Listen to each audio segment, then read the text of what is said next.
তার মানে মার্কা থেকে যে কয়দিন নেতার আনা গোনা সে কয়দিন, নেতার ভোট নেওয়া শেষ, নেতার সোনার বাংলাদেশ। কথা কন, নিজ নির্বাচনের সে কয়দিন এলাকায় মনে করেন সেই অলি গলি নেতাক দেখা যায়, অলি গলি। কথা কয় না? রাস্তার একটা ভিক্ষুক মহিলা 500 টাকা দিয়া কয়, আপনার মাঝে আমি আমার মাকে খুঁজে পাই। কি অভিনয়টা করে বোঝেননি, বোঝেননি? আর আমরা কম খারাপ না। নির্বাচনের চা বিড়ি পান সিগারেট খায়, কি স্লোগান? বল্টু ভাইয়ের চরিত্র ফুলের মতো পবিত্র, নামাজ পড়ে 1 ওয়াক্ত, গাঁজা খায় 5 ওয়াক্ত, ঘুমচুরিতে পাকা ভক্ত, শয়তানের 1 নাম্বার ভক্ত, হুজুরদের জন্য খুবই শক্ত, চুষা খাই গরিবের রক্ত।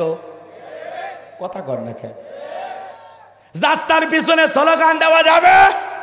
এদেশের মুসলমান এমন মুসলমান, বাপরে বাপ, নির্বাচনের আগে রাত্রিতে নেতার কাছে হাত পেতে টাকা নেয়। আমরা 6 জন 10,000 দিলে ভোট দেব আপনার। কথা কয় না? নির্বাচনের আগে যারা ভোট বিক্রি করে, এমন জনগণ দিয়া কি ইসলাম কায়েম করা যাবে? আমার এক নানি আছে এলাকায়, নির্বাচনের পরের দিন গেছি, কয় নানা দোয়া করিস কেন? কয় প্রতি বছরে যেন একবার করে নির্বাচন হয়, কারণ কয় এক রাতে 4,200 টাকা কামাই। আমি বললাম নানি কেমনে? কয় জানিস না, যত মার্কার লোক ঢুকছে, নানি ভোট আছে? বলে আছে, 500 রাখ। এবার আসে কয় নানি ভোট আছে আর এক মার্কা? বলে হ্যাঁ আছে, 1000 রাখ। এইবার 200, 500, 1000 এরকম করতে করতে আমি বুড়ি মহিলা কারো মনে দুঃখ দেই নাই। 2 দিন পর কবরে যাব, কার মনে কষ্ট দেব? পরের দিন সকালবেলা গয়না দিকে 4,200 টাকা। যেই দেশের জনগণ নির্বাচনের আগে রাত্রিতে নেতার কাছে 500 টাকা, 1000 টাকার বিনিময়ে ভোট বিক্রি করে, এমন জনগণ দিয়া কোনোদিন সমাজে ইসলাম কায়েম করা যাবে না। নির্বাচনের আগে ঘুষ খাইয়া নেতা নির্বাচন কইরা হাত তুলে বলতেছেন, আল্লাহ ওমর ফারুকের মতো নেতা বানাইয়া দাও। নির্বাচনের আগে একটু জনসেবামূলক কাজ করা দরকার। আমার এলাকায় এরকম কাঁচা রাস্তা আছে বাজান গো, আমার একজন এসে 2 গাড়ি ইট পাড়তেছে। মানুষ এসে কথা বলতেছে, বাবা তুমি তো এলাকার নেতা না, ইট পাড়তেছ, ব্যাপারটা কি? বলে আপাতত ইট পাড়তেছি, আপনাদের ছেলে মেয়ে স্কুলে যায়, আহারে বৃষ্টির পানি হলে, কাদা পানি হলে ওরা স্কুলে যাইতে পারে না, আপনারা হাটে বাজারে যাইতে পারেন না, মাঝে মাঝে আপনাদের চিন্তায় আমার রাতের ঘুম হয় না। জনগণকে এইবার ডেকে বলে, বাবা রে আপাতত কাঁচা রাস্তায় 2 গাড়ি ইট পাড়িয়া দিয়ে গেলাম, আর ভবিষ্যতে আমার মার্কায় যদি একবার সিল মারতে পারেন, এলাকার নেতা বানায় দিতে পারেন, আমার 1 নাম্বার টার্গেট এই কাঁচা রাস্তা পাকা করে দেওয়া। এই কথা বলে জনগণ যদি একবার সিল মারে নেতা বানায় দিতে পারে, ওই নেতা নির্বাচনে পাশ করার পর এলাকায় থাকে না, ঢাকা শহরে বান্ধবী নিয়ে ঘুমায়। এ কথা কন নাকি আপনারা? শুরুতে না বললেন হুজুর চলবি, একটু ধরেন, সামনের দিকে যায়, আরো কথা আছে তো, রাগ করতেছেন নাকি আপনারা? ওই যে শোনেন শোনেন, এক পাগল তেঁতুল গাছের নিচে হাত তুলে দোয়া করে, আল্লাহ এই তেঁতুল গাছের মধ্যে রাজশাহীর ফজলি আম দে, রংপুরের হাড়িভাঙ্গা দে, লম্বা লম্বা আম রূপালি দে। আল্লাহ ডেকে বলে, পাগল রে চোখটা খুইলা দেখ কোন গাছের নিচে দোয়া ধরেছিস। তেঁতুল গাছের নিচে দোয়া করলে যেমন আম পাওয়া যায় না, নির্বাচনের আগে নেতার কাছ থেকে 500-1000 টাকা খাইয়া আল্লাহর কাছে দোয়া করলে ওমরের মতো নেতা পাওয়া যাবে না। ওমরের দেশে থাকার মতো আগে জনগণ হওয়া লাগবে। আগে জনগণ ঠিক, নেতা ঠিক। নেতা 1 নাম্বার, এদিক খেয়াল করেন, জনগণ 1 নাম্বার, নেতাও 1 নাম্বার। জনগণ 2 নাম্বার, নেতা হবে 6 নাম্বার। কলিজায় সাহস থাকলে বলতে পারবেন, হুজুর যতদিন বেঁচে থাকবো নির্বাচনের সময় ভোট দেওয়ার বিনিময়ে কোন নেতার কাছ থেকে একটা সিগারেটও খাবো না, একটা চা খাবো না, একটা টাকাও নিব না। কলিজা থাকলে হাত তুলে দেখান তো দেখি। লিল্লাহে তাকবীর, লিল্লাহে তাকবীর। আল্লাহ আমাদের সবাইকে সৎ যোগ্য নেতা নির্বাচন করা তৌফিক দান করে, জোরে বলুন আমিন। শোনেন শোনেন, ওই 500 টাকা দিয়ে, এদিক আপনার দাম এতই সস্তা, আপনি 500 টাকা দিয়ে 5 বছরের জন্য বিক্রি হয়ে যান, আপনার দাম এত সস্তা। এদেশের জনগণ তো এমনও হাফ কেজি জিলেপির কাছে আর ইমান বিক্রি করে। এ কথা কর না কা? নির্বাচনের একটা চা, এই যে পাতিলে করে নির্বাচনে যে চা রান্না করে, ওই চা আর বৃষ্টি হওয়ার পরে খেরে পালার নিচ দিয়ে যে পানি যায়, 2টা রং সমান, ওই চা খায় মর করে গলা ভেঙ্গে ফেলে দিচ্ছে ওটি। আর কোরআনের মাহফিলে বলা লিল্লাহে তাকবীর, আল্লাহ ওই জায়গা তার স্লোগান বার হয় না, এরকম আছে না? না, লিল্লাহে তাকবীর আর আব্বাকা ফাকাব্বির, তাকবীর হবে রবের নামে, স্লোগান হবে রবের নামে। আল্লাহর জমিনে আল্লাহর শ্রেষ্ঠত্ব বরত্ব ঘোষণা করলে শয়তানি শক্তি টিকতে পারে। তাহলে জনগণ হওয়া লাগবে আগে ভালো, কথা কয় না? জনগণ ভালো হলে নেতাও ভালো হবে, কথা বলেন ঠিক কি না? এই কথা, একটা কথা মনে হয়ে গেল, রাগ করবেন। বাদশাহ হারুনুর রশিদের নাম আপনারা শুনেছেন, শোনেন নাই? তার দরবারে এদিক খেয়াল করেন, একটা বৃদ্ধ নারী, সে প্রতি মাসে মোটা আটা পায়। চিন্তা করে বাদশার দরবারে যাইতো, আটাকে একটু চিকন পাওয়া যায় না? এই অভিযোগ নিয়ে বাদশার দরবারে হাজির হয়ে গেছে। বুড়ি মহিলা আসার পর তাকায় দেখে একটা পুরুষ মানুষ বাড়ির বারান্দা ঝাড়ে দেয়, ছোট্ট একটা বাচ্চা খেলা করতেছে, আর একজন মহিলা আটা চালতেছে। এইবার বুড়ি মহিলা একজন মানুষকে প্রশ্ন করলেন, ওই যে বাড়ির বারান্দা ঝাড় দেয় লোকটাকে? বলে ওইটা এই দেশের বাদশাহ হারুনুর রশিদ। বলেন আল্লাহু আকবার। বুড়ি মহিলা অবাক হয়ে গেল, বোঝেন নাই কথা?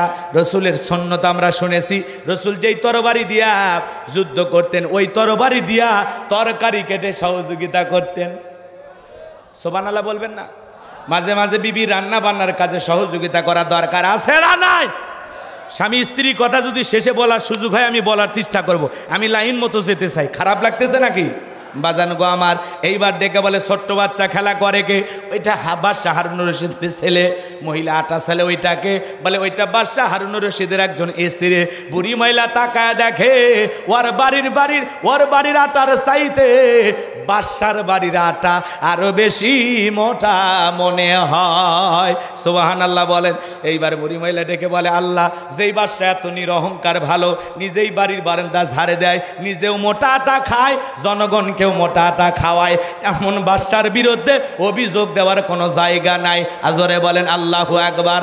তার মানে নেতাও যা খায় জনগণকেও তাই খাওয়ায়, কিন্তু ওরা খায় চাইনিজ, ওরা খায় কাবাব, ওরা খায় তেহেরি নিহেরি বিরিয়ানি, ওরা খায় ফাস্টফুড খাবার, 7 স্টার 5 স্টার হোটেলের খাবার। আর জনগণ যখন চিৎকার মেরে বলে, ও নেতা পেঁয়াজের দাম বাড়লো কেন? কয় রোজগার বেড়ে গেছে। তেলের দাম বাড়লো কেন? কয় সমস্যা নাই, কিনতে পারবো, সেই ক্ষমতা আমাদের আছে। কথা কয় না কেন? জনগণ চিল্লাই, নেতা দাম বাড়লো কেন? নেতা বলে আমাদের রোজগার বেড়ে গেছে, কেউ না খেয়ে নেই। কথা কয় না? রাগ করতেছেন? দ্রব্যমূল্যের ঊর্ধ্বগতি, বাজারে এখন আগুন, বাজার গরম, বাজার গরম। যেই জায়গাতে হাত দেন কাঁচামরিচ লাভ দিয়ে ওঠে, কয় 100 আর 200 নিচে নামিচ্ছি না। পেঁয়াজ কয় 100, কয় ভারত কয় 70। কথা কয় না কে? গরুর গোস্ত 700 আছে না নাই? ব্রয়লার মুরগি ওটাও 200, ডিম 15 আছে না নাই? হাত দিবেন কোন জায়গায়? হাত দিবেন কোন জায়গায়? কোনটার দাম সস্তা দেখান তো, এক বেলেট ছাড়া।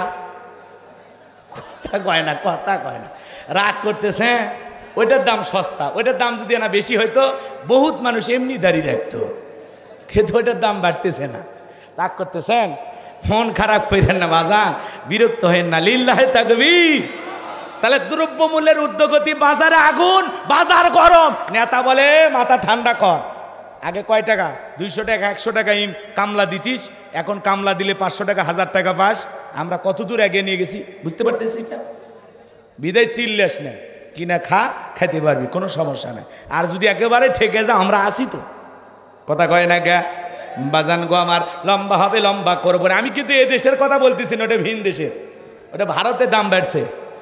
পৃথিবীর এদিক খেয়াল করেন, পৃথিবীর এদিক অন্য অন্য দেশে এখনো ডিমের দাম 5 টাকা 5.5 টাকা অন্য অন্য দেশে, আর আমার দেশে হ্যাঁ যা কিনতেছেন আলহামদুলিল্লাহ কন, তাও যে 15 টাকায় পাচ্ছেন, ওইটা যে কবে 1500 হবে আল্লাহ ভালো জানে। যে জামানা আসতেছে ভাই রে ভাই, জিনিসের দাম খালি আগুন বরাবর। যে জিনিস গত বছর 200, ওটা এই বছর 400। কথা কয় নাকি? ডবল হয়ে গেছে, ডবল। হাই রে, রডের দাম ছিল কত, এখন রডের দাম কত? কয় হুজুর আমার রড কেনা লাগবে না, ওইটা বারে বারে। চতুর্দিক দিয়ে বেড়ে যাচ্ছে। মসজিদ বানাবেন না? কথা কয় না? ছাদ ঢালাই দিবেন না? মসজিদে রড লাগবে না? এই যে 22 সালে 21 সালে ছিল 57 টাকা, সেই রড এখন 100 টাকা। কথা কয় না? কথা কয় না? সব জিনিসের দাম বেড়ে গেছে। গরিব বড় অসহায়, মধ্যবিত্তদের কান্না দুনিয়ার কেউ শোনে না। কথা বলেন না কেন? সংক্ষিপ্ত করে বলে দিয়ে যায়, যে কথা বলতে চাচ্ছিলাম বাজান গো আমার, আল্লাহ নবী মুসা ডেকে বলে, এই কিপ্তি, সব জায়গায় ফেরাউনের গরম দেখাও। নিজ সম্প্রদায় বনি ইসরায়েলের মানুষের পক্ষ নিয়ে মুসা নবী মারছে একটা ঘুষি বা থাপ্পড়। এক ঘুষি খায়া কিপ্তি দুনিয়ার থেকে ডিলেট। বলেন আল্লাহু আকবার। ইন্না লিল্লাহি ওয়া ইন্না ইলাইহি রাজিউন। একবারে মরে শুয়ে আছে। সঙ্গে সঙ্গে ফিরাউনের দরবারে হয়ে গেল মার্ডার কেসের আসামি। মামলা যখন দায়ের হয়ে গেল, আমার আল্লাহ ডেকে বলে, মুসা আর মিশরে থাকা যাবে না, এইবার মাদাইনের দিকে রওনা করো। আল্লাহ পাকের অর্ডার পাইয়া মুসা নবী চলে গেলেন মাদাইনে। এখানে পানি খাওয়ার ঘটনা আপনারা অনেকবার শুনেছেন, আমি ওই কথাগুলো আর বলতে চাই না। শুআয়ব আলাইহিস সালামের দুইটা মেয়ের সাথে দেখা হয়ে গেল।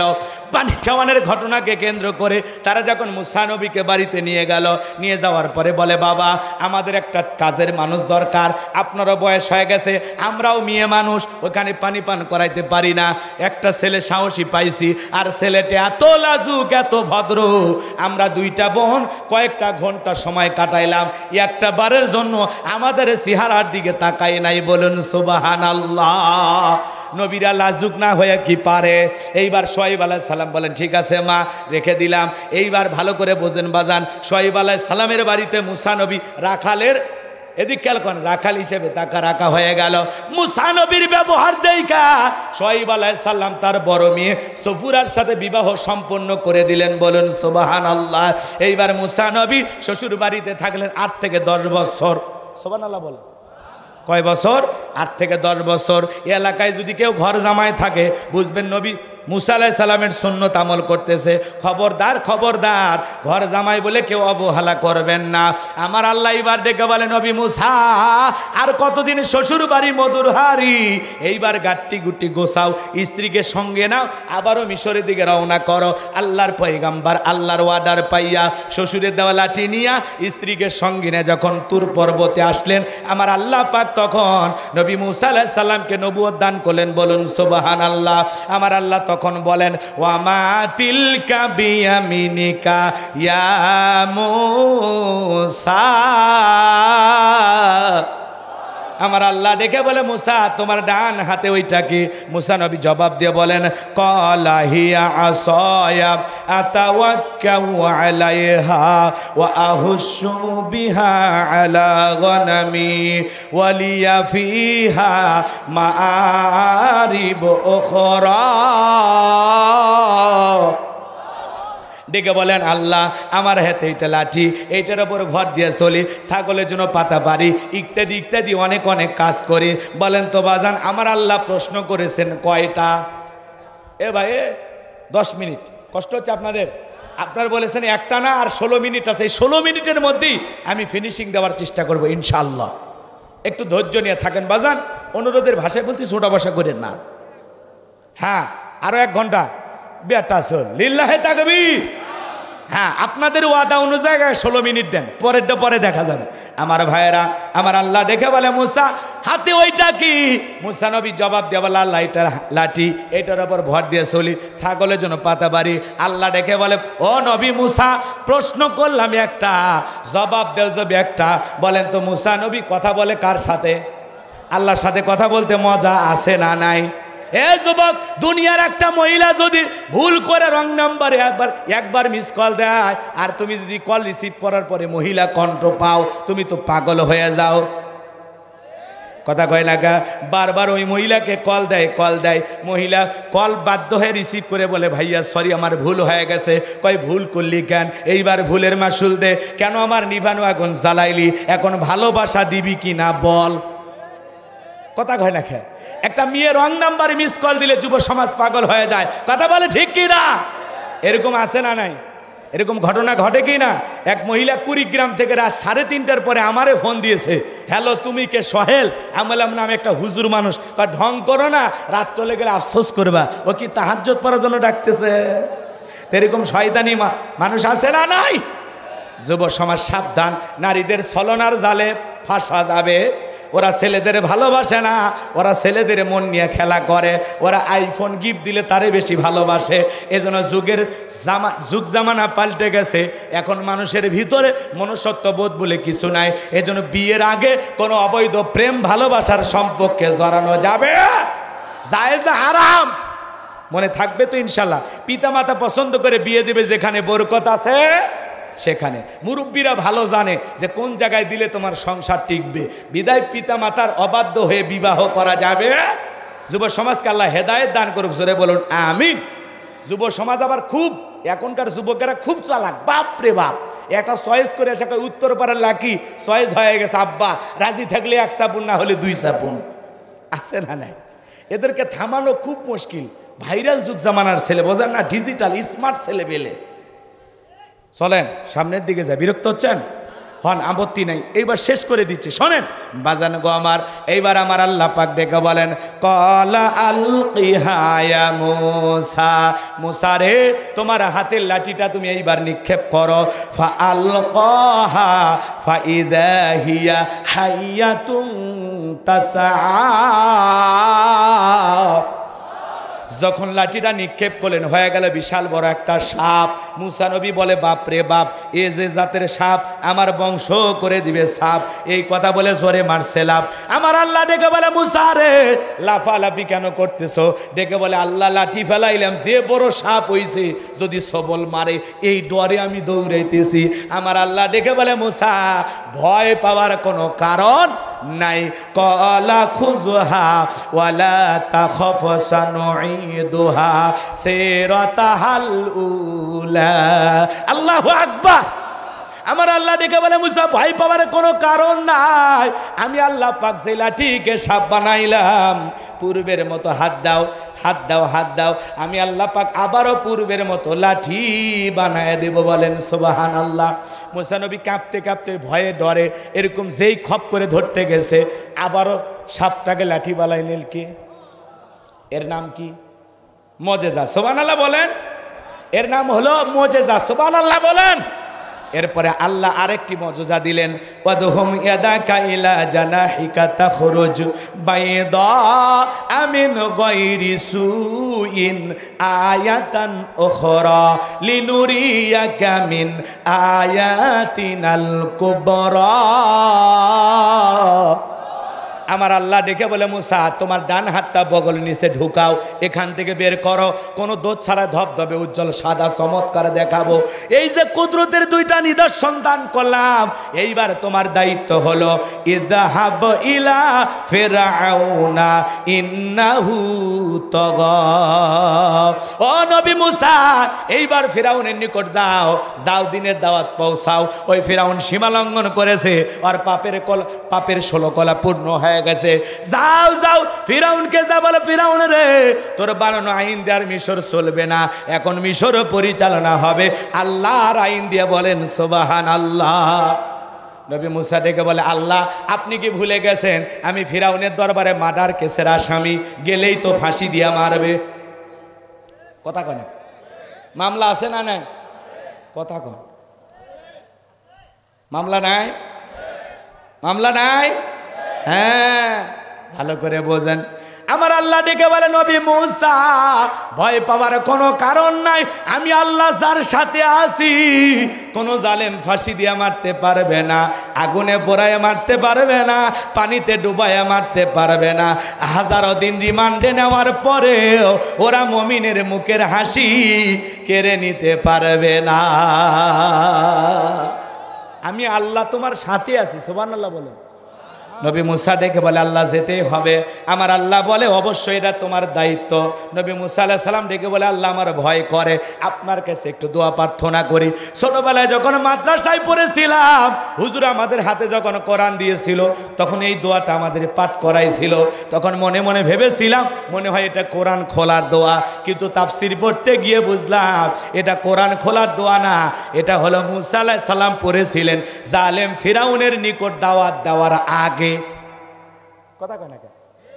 আল্লাহর কাছে এইবার দুরু দুরু মন নিয়ে দোয়া করে, ক্বালা রাব্বিশরাহ লি সাদরি ওয়া ইয়াসসির লি আমরি ওয়াহলুল উকদাতাম মিন লিসানি ইয়াফকাহু কওলি ওয়াজআলনি ওয়াজিরাম মিন আহলি হারুনা আখি।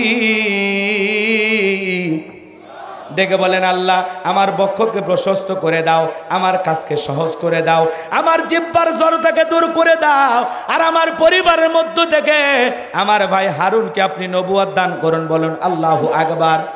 আরো জোরে বলুন আল্লাহু আকবার। আমার আল্লাহ পাক তখন ডেকে বলে, ও নবী মুসা, দোয়া মঞ্জুর করা হলো, তোমার ভাই হারুনকেও আমি আল্লাহ পাক নবুয়ত দান করলাম। বলুন সুবহানাল্লাহ। এইবার আল্লাহর নবী মুসা আলাইহিস সালাম তার ভাই হারুন আলাইহিস সালামকে সঙ্গে নিয়া ফিরআউনের দরবারে দ্বীনের দাওয়াত, আল্লাহ রব্বুল আলামিনের দেওয়া দায়িত্ব পালন করার জন্য হাজির হয়ে গেলেন। আর ফিরআউনের দরবারে এসে তিনি বলতেছেন, ওয়া ক্বালা মুসা ইয়া ফিরআউন ইন্নী রাসূলুম মির রাব্বিল আলামিন। ডেকে বলেন, হে মুসা আলাইহিস সালাম ডেকে বলেন, হে ফিরআউন, আমি বিশ্বের রবের পাঠানো একজন রসুল, তোমার কাছে আমি দাওয়াত নিয়ে আসছি। সুবহানাল্লাহ। তাহলে দাওয়াত পাওয়ার কাফেরের অধিকার আছে না নাই? আল্লাহ আগে জালেমদেরকে সাইজ করে না, আল্লাহ আগে একটা ভালো হওয়ার অপশন দেয়, সুযোগ দেয়। কথা কয় না কেন? মুসা আলাইহিস সালাম যায় বলতেছে, হ্যাঁ ফিরআউন, আমি বিশ্বের রবের পাঠানো একজন রসুল, তোমার কাছে দাওয়াত নিয়ে আসছি। প্রত্যেকটা কথা বুঝাইতে গেলে আয়াত টু আয়াত যদি আমি বলি, কমপক্ষে পুরো ঘটনা ফিনিশিং দিতে গেলে আরো 120টার মতো আয়াত তিলাওয়াত করা লাগবে। কয়টা? 1 মিনিট করে ধরলে 120 মিনিট। অতএব সংক্ষিপ্ত পরিসরে কথাটা 2-4টা আয়াতের মধ্যে আমি শেষ করে দিই। খারাপ লাগতেছে? যেহেতু তাফসিরুল কোরআন মাহফিল লিখেছেন, আমি আগে ঘটনাটা নিয়ে আসলাম, ছোট থেকে বড় করলাম, এরপরে তো আসল জায়গায় যাওয়া লাগবে। কথা কোন ঠিক কিনা? সেই জায়গায় আমরা চলে আসছি। এইবার একটু মনোযোগ দিয়ে শোনেন বাজান গো আমার। আল্লাহর পয়গাম্বার মুসা আলাইহিস সালাম যখন বলেন, হ্যাঁ ফিরআউন, আমি বিশ্বের রবের পাঠানো একজন রসুল, আমি আল্লাহর ব্যাপারে সত্য ছাড়া অন্য কিছু বলবো না, বিদায় বনি ইসরাইলদেরকে গোলামির জীবন থেকে, দাসত্বের জীবন থেকে মুক্তি দিয়ে আমার সাথে যেতে দাও। বলেন আল্লাহু আকবার। এইবার ফিরআউন ডেকে বলে, ক্বালা ইন কুনতা জিতা বিআয়াতিন ফাআতি বিহা ইন কুনতা মিনাস সাদিকিন। ফিরআউন ডেকে বলে, তুমি যদি বাস্তবিক কোনো দলিল, স্পষ্ট দলিল প্রমাণ যদি তোমার কাছে থেকে থাকে, তুমি নবীয়তের দাবি করতেছ, এটার যদি প্রমাণ তোমার কাছে থাকে তুমি আমাদের সামনে উপস্থাপন করো। যদি তুমি সত্যবাদী হও। নবী মুসার কাছে প্রমাণ আছে কয়টি? আরো জোরে কন। এই মজেজা দিয়েছেন কে? আল্লাহর পয়গম্বর। এইবার হাতের লাঠিটা ফেলা দিলেন, হয়ে গেল বিশাল বড় একটা সাপ। এইবার যখন বগল নিচের থেকে হাত বের করলেন, এই দুইটা যখন ধবধবে উজ্জ্বল সাদা চমৎকার দেখাইলো, লাঠি ফেলালেন, সাপ হয়ে গেল, বগল নিচে হাত বের করলেন, ধবধবে উজ্জ্বল সাদা চমৎকার দেখালো। এই দৃশ্য দেখার পর ফিরআউনের পরিষদের লোকেরা ডেকে বলে, এই ছেলেটা হলো মস্ত বড় জাদুকর। কারণ ওই দেশে জাদুর ব্যাপক প্রচার প্রসার ছিল, এই জন্য নবীর মুজিজাও ওদের কাছে জাদুর মতো মনে হলো। কথা বুঝছেন? বুঝছেন? এইবার শোনেন শোনেন শোনেন। এইবার ফিরআউনের লোকেরা ডেকে বলে, ও নেতা, এই ছেলে আমাদেরকে জাদুর ভয় দেখায়া ক্ষমতার চেয়ারে বসতে চায়, দেশ থেকে বিতাড়িত করতে চায়। অতএব ও জাদু দেখাছে, জাদু দিয়েই জাদুর মোকাবেলা করা হবে। ফিরআউন তখন বলে, তাহলে কি করতে চাও? বলে, আমাদের টাকা পয়সা ক্ষমতার তোর অভাব নাই, দেশ বিদেশের যত দামি দামি জাদুকর আছে সবাইকে একত্রিত করে সেমিফাইনাল খেলা করা হবে।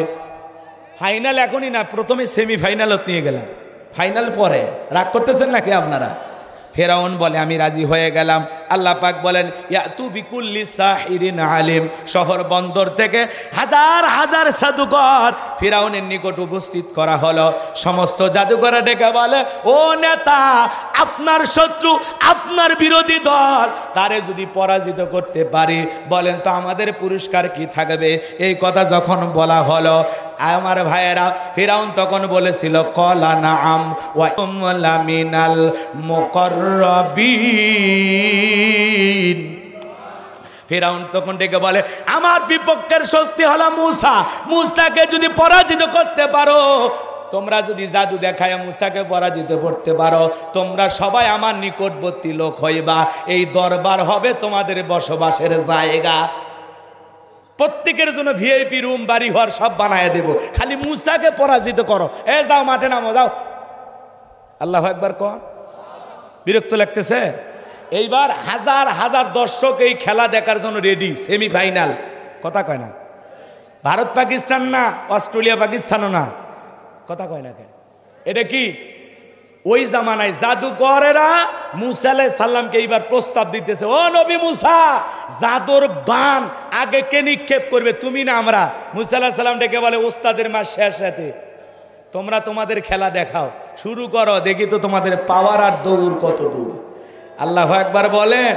বাজান গো আমার, এইবার তারা জাদুর বান নিক্ষেপ করতে লাগলো। বাঘ বানায়, ভাল্লুক বানায়, রশি বানায়, আগুন বানায়, এমন কি মানুষের চোখে পর্যন্ত তারা জাদুর বান নিক্ষেপ করলো। এক নয়, দুই নয়, সেদিন তারা ৮০,০০০ জাদু নিক্ষেপ করেছিল। আল্লাহু আকবার। এইবার বাজান গো আমার, ওরা যখন জাদুর বান নিক্ষেপ করতে করতে শেষ হয়ে গেল, এইবার তারা ডেকে বলে, ও নবী মুসা, আমাদের চালান পাতি যা ছিল সব শেষ, আর আমাদের কোনো তবিল নেই, এইবার তুমি তোমার খেলা দেখাও। আমার আল্লাহ বলেন, ওয়া আওহাইনা ইলা মূসা আন আলকি আসাকা ফাইদা হিয়া তালকাফু মা ইয়াফিকুন।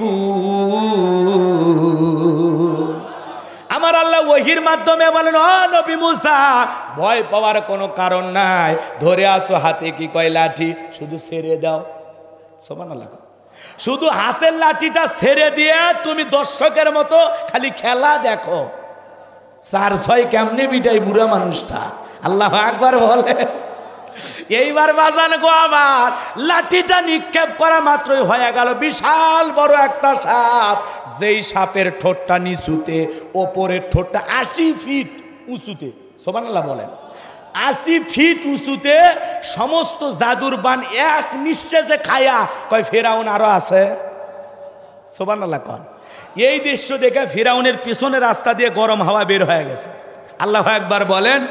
আর তখন জাদুকররা বুঝতে পারলো নবী মুসা আলাইহিস সালাম যেটা দেখালেন এটা জাদু না, এটা জাদুর দাদু। আল্লাহু আকবার খান। কারণ ডাক্তার ডাক্তার চেনে, ইঞ্জিনিয়ার ইঞ্জিনিয়ার চেনে, বক্তা বক্তা চেনে, আলেম আলেম চেনে, হুজুর হুজুর চেনে, কথা কয় না। নেতা নেতা চেনে, দালাল দালাল চেনে, স্বর্ণকার স্বর্ণকার চেনে, কথা কয় না, কথা কয়। যাই যেই কাজ করে তাই সেই কাজে পারদর্শী, আর একজনকে দেখলেই বোঝে, কথা কয় না কে? রাগ করতেছেন তো? জাদুকররা বুঝতে পেরেছে নবী মুসা যেটা দেখাছে ওইটা কোনো জাদুর শক্তি হতে পারে। তাহলে মুসা আলাইহিস সালাম যে রবের কথা বলতেছেন নিঃসন্দেহে সেই রবের কুদরতি শক্তি, এতে কোনো সন্দেহ নাই। তখন তারা কি করলেন? ওয়া উলকিয়াস সাহারাতু সাজিদিন, সিজদায় মাথাটা নত করলেন। সুবহানাল্লাহ বলেন। এবং তারা বললেন, ক্বালু আমান্না বিরাব্বিল আলামিন রব্বি মুসা ওয়া হারুন। আল্লাহু আকবার বলেন। তখন তারা ডেকে বলে, আমরাও ঈমান আনলাম বিশ্বের রবের প্রতি, যিনি হলেন আসমান জমিনের মালিক, যিনি হলেন মুসা এবং হারুনের রব, আমরাও সেই রবের প্রতি ঈমান গ্রহণ করলাম। বলুন সুবহানাল্লাহ। এইবার তারা যখন মুসলমান হয়ে গেল, তারা যখন ঈমান গ্রহণ করলো, ফিরাউন তখন ডেকে বলে, আমার অনুমতি ছাড়া তোমরা ঈমান গ্রহণ করলা, তোমাদের এত বড় সাহস। এইবার জালেম ফিরাউন হুমকি দেয়, তোমাদেরকে শুলিতে চড়াবো, ফাঁসি দিয়া মারবো। কি দিয়ে মারবি? কি দিয়া? কয় তোমাদের হাত পা কেটে নেব, শুলিতে চড়াবো, ফাঁসি দিয়ে মারবো। দেখবেন জালেমেরা যখন পারে না, ওদের শেষ অস্ত্র হলো হুমকি, দেখে নেওয়া হবে। কথা কয় না কে? ওদের শেষ অস্ত্র হলো কি? হুমকি। হুমকি দিয়ে কোনো লাভ নাই, হুমকি দিয়ে কোনো লাভ। বিজয় মুসলমানদের হবে, কথা বলে ঠিক কি না? সামনের দিকে যাই বাজান গো আমার, লম্বা হবে, লম্বা করব না। এইবার দলে দলে মানুষ কালেমা পড়ে মুসলমান হতে লাগলো। এটা আর ফেরাউনের সহ্য হলো না। এইবার ফেরাউন আট ঘাট বেঁধে চতুর্দিক দিয়ে হামলা করেছেন। এইবার হলো ফাইনাল খেলা। শোনেন, তিন দিক দিয়ে হামলা করেছেন। মুসা নবী তার অনুসারীদেরকে নিয়ে দৌড়াইতে দৌড়াইতে দরিয়ার নিকটবর্তী চলে গেলেন। এইবার উম্মতের ডেকে বলে, নবী মুসা, ডান দিকে ওরা, বাম দিকে ওরা, পিছনে ওরা, সামনে হলো বিশাল দরিয়া, হয় জালেমদের হাতে মরতে হবে, না হলে দরিয়ার পানিতে চুবে মরতে হবে। নবী মুসা ডেকে বলে, আমার উম্মতেরা ঘাবড়ানোর কোনো কারণ নাই, এখানে শুধু আমি আর তোমরাই নাই, আমাদের সাথে আর একজন আছেন, তিনি আমাদের রব, আমাদের আল্লাহ। আল্লাহু আকবার। আমার ভাইয়েরা, আমার আল্লাহ পাক তখন ডেকে বলেন, ও নবী মুসা, ওই লাঠির কেরামতি তো এর আগে দেখেছো, এইবার ওই লাঠি দিয়ে শুধু সমুদ্রে একটা আঘাত করো। আল্লাহ পাকের অর্ডার পাইয়া সমুদ্রে আঘাত করলেন। আল্লাহ মুহূর্তের মধ্যে চোখের পলকে ভিআইপি রাস্তা সমুদ্রের বুকে বানায় দিলেন। বলুন সুবহানাল্লাহ। কুন ফায়াকুন, আল্লাহ বলে হও, ফায়াকুন সঙ্গে সঙ্গে হয়। আল্লাহর কোনো কিছু সৃষ্টি করতে কি দেরি হয়? কথা কয় না। সমুদ্রের বুকে রাস্তা বানানোর ক্ষমতা কার?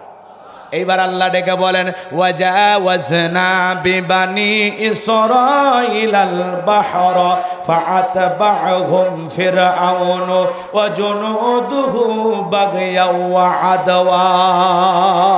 আল্লাহ পাক ডেকে বলেন, আমি নবী মুসা এবং তার অনুসারীদেরকে বিশাল দরিয়া নিরাপদে পার করে দিলাম। বলুন সুবহানাল্লাহ।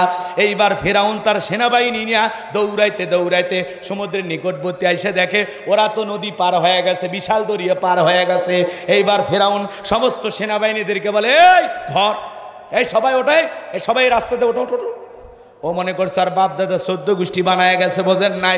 এইবার সবাই মিলে যখন ওই রাস্তাতে উঠেছে, বাজানো গো আমার, এরা যখন সমুদ্রের মাঝামাঝি চলে গেছে, আমার আল্লাহ তখন ডেকে বলে, পানি রে, তুই তোর খেলা দেখা। কি মনে করছেন আল্লাহ আসমান থেকে ফেরেশতা পাঠাইছে? না, শুধু পানিকে অর্ডার দিতেছেন, পানি তুই তোর খেলা দেখা। পানি কি খেলা দেখায়? ঢেউ, উথাল পাতাল ঢেউ সমুদ্রের বুকে সৃষ্টি হলো। এক এক ঢেউ ফিরআউনের চেলা চামুন্ডা যা ছিল সব ভাঁচা নিয়ে যায়, এমন সুবানি খেলেছে, একটা সুবানি সবগুলো ফুলে উঠছে। সুবহানাল্লাহ কর। সব পানি সুবানি খায়া শেষ। বেঁচে আছে কে জানেন? বড়ডা। কে? বড়ডা। বড়ডা মরার আগে কি নাটকটা আল্লাহর সাথে করছে শুনবেন না? আল্লাহ বলতেছেন, ও তখন মরার আগে কি বলতেছে জানেন? ক্বালা আমানতু আন্নাহু লা ইলাহা ইল্লাল্লাযী আমানাত বিহি বানু ইসরাঈলা ওয়া আনা মিনাল মুসলিমিন। দেখে বলে আল্লাহ, আমিও ঈমান আনলাম। কি করতেছে? কে? ফিরআউন দরিয়ার বুকে পানি খাইতে খাইতে মরার আগে কি নাটক আল্লাহর সাথে করে বলতেছে, আমিও ঈমান আনলাম। কার প্রতি? কই বনি ইসরাইলেরা যে আল্লাহর প্রতি ঈমান আনছে, আমিও সে আল্লাহর প্রতি ঈমান আনলাম। ও আনা মিনাল মুসলিমিন, আল্লাহ আমি মুসলমান হয়ে গেছি, আর সুবেশ না। কথা কে বোঝেন নাই? ফিরআউন যদি এই সময় মুসলমান হয়, আপনার আমার মুসলমান হয়ে দাম আছে? কথা কয় না কে? একই ওয়াকাম বদকাম কম করছে, সেই কথা আল্লাহ তত্ত্বটা ফাঁস করে দিলেন। আল আনা ওয়াকাদ আসাইতা ক্বাবলু ওয়া কুনতা মিনাল মুফসিদিন। আল্লাহ ডেকে বলে, এখনই মানাচ্ছো, এখন এই সমুদ্রের বুকে বাঁচানোর কেউ নাই, ক্ষমতার চেয়ার নাই, মাতবাড়ি নাই, শরীর পানির মধ্যে হাবুডুবু খাইতেছে, এই বিপদের মুহূর্তে বলতেছো আল্লাহ আমি মুসলমান হয়েছি। আল আনা, এখন, এই মুহূর্তে। এর আগে তুমি কি করেছো ভুলে গেছো? ক্ষমতার দাপটে সীমা লঙ্ঘন করেছো, নাফরমানি করেছো, জমিনে বিশৃঙ্খলা সৃষ্টি করেছো। ক্ষমতার দাপটে 40 বছর শিক্ষা ব্যবস্থা বন্ধ করে রেখে ঘরে ঘরে তোমার তৈরি করা মূর্তি ঢোকায় দিয়েছো। তোমার ঘরের বিবি আমি আল্লাহকে রব মানার কারণে গরম তেলে চুবাইয়া হাজারো নির্যাতন করে তাকে বিদায় করে দিয়েছো। আমি আল্লাহ কিছুই ভুলি না। আর এখন তুমি বলতেছো ঈমান আনতেছো। শোন, তোর ঈমান আমি আল্লাহ গ্রহণ করলাম, তোর টাইম শেষ। এই দরিয়ার বুকে নামার আগে যদিও তওবা করতো, হয়তো আল্লাহ কবুল করতো। কথা কয় রাখে। আর এ যে অপরাধ করছে, নিজেকে রব বলে দাবি কইরা, দাম্ভিকতা অহংকার যা করেছে, মুসলমানদের উপর নির্যাতন জুলুম যা করেছে, এরকম নরপিশাচ জালেম কাফেরকে আল্লাহ ক্ষমা করতে পারে? আল্লাহ ক্ষমা না করে ডেকে বলে, ফেরাউন মরার আগে শোন, তোর লাশটা আমি আল্লাহ রেখে দেব। পৃথিবীবাসীর জন্য তোর ইতিহাসের পাতায় তোর নাম থাকবে, আর তোর লাশটা আমি আল্লাহ রেখে দেব, যাতে দুনিয়াতে আর কেউ যেন ফেরাউন হয়ে জন্ম নিতে না চায়। আর যদি কেউ তোর মতো ফিরাউন হতে চায়, সে যেন এখান থেকে শিক্ষা গ্রহণ করে যে ফিরাউনদের জীবনের পরিণতি ভালো হয়। কথা কন না কেন? আজও মিশরের জাদুঘরে ফিরাউনের সুটকি আছে না নাই? ওটা কিন্তু ফিরাউন না, ওটা ফিরাউনের সুটকি। কথা কয় না কেন? ওই মিশরের জাদুঘরে মুসলমানের দেখতে যায়, আর পায়ের জুতে খুলে কয় এই সেই ফিরাউন, মার জুতে। 50,000 1 লাখ টাকা দামের জুতে খালি ফিরাউনের ওই সুটকির উপরে মারে। তাহলে বলেন তো বাজান, এই সুটকি ফিরাউনক যদি মুসা প্রেমিকেরা জুতা মারে, জেতা ফিরাউনক যদি পাইতো, আর চামড়া দিয়ে ডুগডুগি বাজাইতো। কথা বলেন ঠিক কিনা?